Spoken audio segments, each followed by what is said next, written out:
Mga kababayan, ang Pangulo ng Republika ng Pilipinas, His Excellency Ferdinand R. Marcos Jr.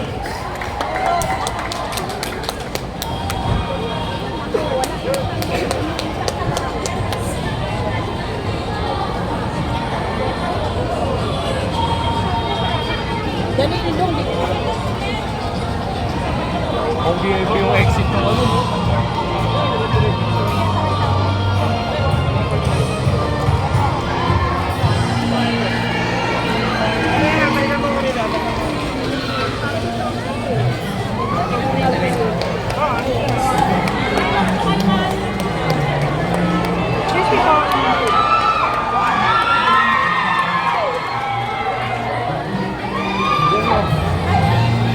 Uy, walang...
Kasalukuyan nasasakyan ng ating mahal na Pangulo ang pamamahagi ng frozen mackerels na kamakailan lang ay nakumpiska ng Bureau of Customs. Higit kumulang 588,000 kilos na frozen mackerel na nakumpiska ay pamamahagi sa iba't ibang lugar sa NCR at karating na lalawigan. Ngayong umaga, mamamahagi po tayo ng higit kumulang 28,000 kilos na frozen mackerel dito sa Barangay 649, Paseco Port Area, Manila.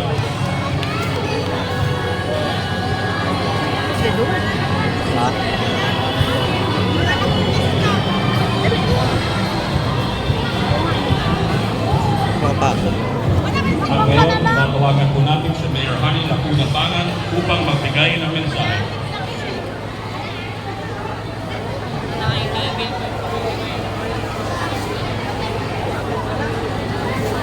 Magandang umaga, Paseco! Sa ating pong kagalang-galang na Pangulong Ferdinand Bongbong Marcos Jr.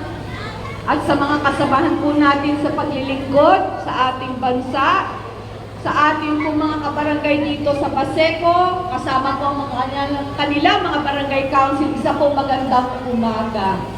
Talaga naman napakaswerte ng mga Manileño, lalong-lalo na kayo pong mga taga-Paseco. Dahil personal po tayo pinalaw ng ating minamahal na Pangulo para naman makapag-abot ng kaunting pagsasaluhan ng inyong mga pamilya pag-uwi nyo sa inyong mga tahanan. Lagi na lang po, kung may pinamamahagi ang ating Pangulo, nasa listahan ang lungsod ng Maynila. Maraming salamat po, Pangulong Bongbong Marcos. Kaya marapat lamang po na suportahan natin lahat ng mga magagandang layunin ng ating pong pamahalaan tungo sa isang bagong Pilipinas. Muli po, maraming salamat, minamahal namin Pangulong Marcos.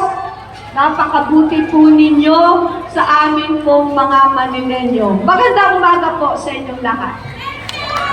Maraming salamat po, Mayor Lacuna Pangan, upang magbigay ng kanyang mensahe.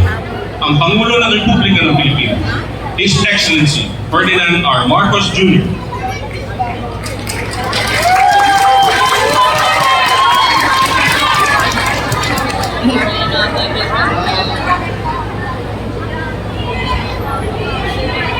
Magandang umaga po sa inyong lahat. Merry Christmas po. Dito lang po kami upang mag-supervise po at makita kung paano gagawin dito sa pag-distribution ng tulingan. Itong nahuli. Alam niyo po, ang pinanggalingan nito ay may nagpasok na illegal nitong mga isda na ito. Balis monthly, smuggle na pasok ng Pilipinas. At mabuti naman ay nakita sa kaugnayan ng Department of Agriculture at ng ating customs ay nakita nila na hindi maganda, hindi kompleto papeles, hindi kompleto pagbayad. Kaya po, kinumpis ka ng pamahalaan. Kaya ganun po ang nangyari. Ngunit, nakita naman ninyo, naka-freezer pa ito. Kaya namin, napakasayang naman ito. Natatakot na isda ito. Ang daming pagkain, pwedeng nakain. Marami tayong mapapakain. Ito po, i-distribute po natin doon sa inyo, dito sa inyo, para meron namang pantulong, para na kayong namalengke ng isda ngayong araw. Meron na kayong tigalawang kilo. Tigalawang kilo. Kaya naiba po.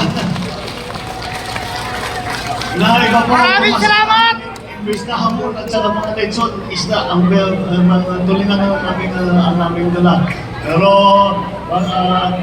para naman yun lang, at hindi masayang. Ang DSWD, ito si Secretary Rex Gatsayan, siya yung natin pagka namimigay tayo ng tulong sa taong bayan. Ang DSWD po ang DTAC. Coordination siyempre ng ating local government. Alam niyo naman po, national government. Picturean mo. Hindi tayo nagtutulungan mga service na LGU, lahat ng opisya, ay hindi po Sanay laro lang ito eh. Kaya nagpapasalamat ako Kasi kuya mo. sa kanilang Ba't di sumama? bibigay ng importansya dito sa ating ginagawa.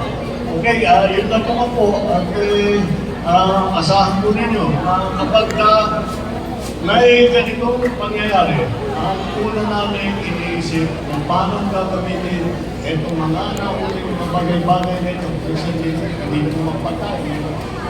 May agricultural products. Pero okay kasi tayong bagong batas na itinatawag ang Anti-Agricultural Sabotage Act. Ibig sabihin na ginagawa natin ang lahat ng pamamaraan upang pababain ang presyo ng pagkain. Hindi ka nakikinig. Yung smuggling po, ang problema kasi sa smuggling, yung ginagawa po, yung smuggling na ginagawa. Panay laro lang. Tapos iipitin, hindi ilalabas. Ano? Mag-aantay hanggang tumaas ang presyo. Pag tumaas ang presyo, sa kanila bibili. Kaya yun ang iniiwasan natin dahil ang bibili na yan, Tawag ka. natin mga mamamayan. Hindi natin papayagan na makapulin yung mga ganang klaseng sistema.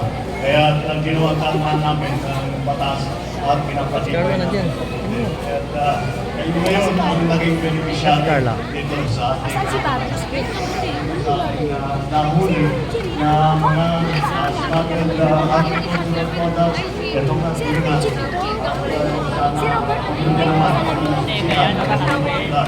hindi masasayang at magagamit.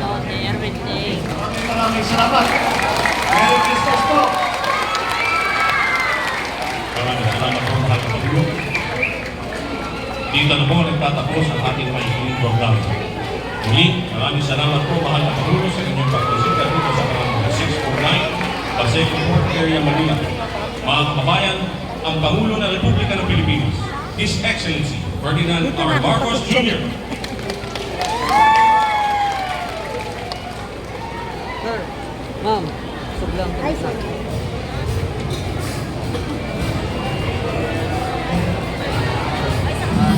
Ma'am.